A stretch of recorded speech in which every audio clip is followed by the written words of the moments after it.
2026 ICC T20 ప్రపంచ cup లో Pakistan cricket జట్టు పేలవ ప్రదర్శన ఆ దేశ క్రికెట్ చరిత్రలో ఎన్నడూ లేని విధంగా ఒక అసాధారణ కఠినమైన చర్యకు దారితీసింది.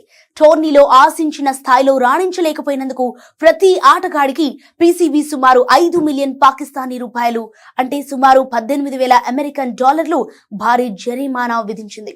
సాధారణంగా క్రమశిక్షణ రాహిత్యం లేదా నిబంధనల ఉల్లంఘన వంటి కారణాలతో ఆటగాళ్లపై చర్యలు తీసుకోవటం చూస్తుంటాం. కానీ కేవలం మైదానంలో ప్రదర్శన బాలేదనే కారణంతో ఒక పూర్తి జట్టుపై ఇలాంటి ఆర్థిక పరమైన ఆంక్షలు విధించడం అంతర్జాతీయ క్రికెట్లో అత్యంత అరుదు. గ్రూప్ దశలో చిరకాల ప్రత్యర్థి భారత్ చేతిలో 61 పరుగుల తేడాతో ఘోర పరాజయం పాలైన వెంటనే ఈ జరిమానా నిర్ణయాన్ని బోర్డు ప్రకటించడం గమనార్హం. ఒకవేళ జట్టు సెమీఫైనల్ కు చేరుకుంటే ఈ జరిమానాను రద్దు చేస్తామని పీసీబీ ఆఫర్ ఇచ్చినప్పటికీ పాక్ జట్టు ఆ లక్ష్యాన్ని చేరుకోవటంలో విఫలమైంది.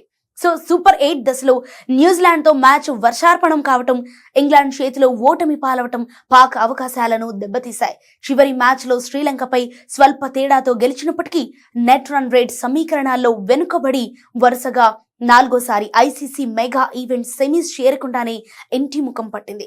ఈ వైఫల్యం పాక్ క్రికెట్ చరిత్రలో ఒక నల్లని మచ్చగా మిగిలిపోయింది. ఎందుకంటే వరుసగా ఇన్ని టోర్నీలలో సెమీస్ చేరకపోవటం ఇదే మొదటిసారి.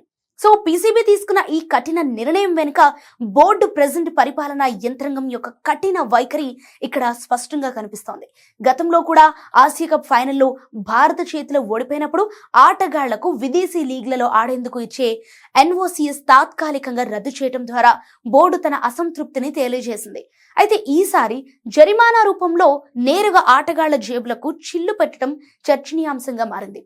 విచిత్రం ఏంటంటే జట్టు మొత్తం విఫలమైన వ్యక్తిగతంగా కొందరు ఆటగాళ్లు అద్భుత రికార్డులు సృష్టించారు. ముఖ్యంగా సాహిబ్జాదా ఫర్హాన్ ఒకే టీ20 ప్రపంచ కప్ లో అత్యధిక పరుగులు చేయటమే కాకుండా ఒకే ఎడిషన్ లో 2 సెంచరీలు బాదిన ఏకైక ఆటగాడిగా ప్రపంచ రికార్డు నెలకొల్పాడు. అయినప్పటికీ బోర్డు జట్టు విజయం అనే అంశానికి ప్రాధాన్యతనిస్తూ ప్రతి ఒక్కరిపై జరిమానాను అమలు చేసింది.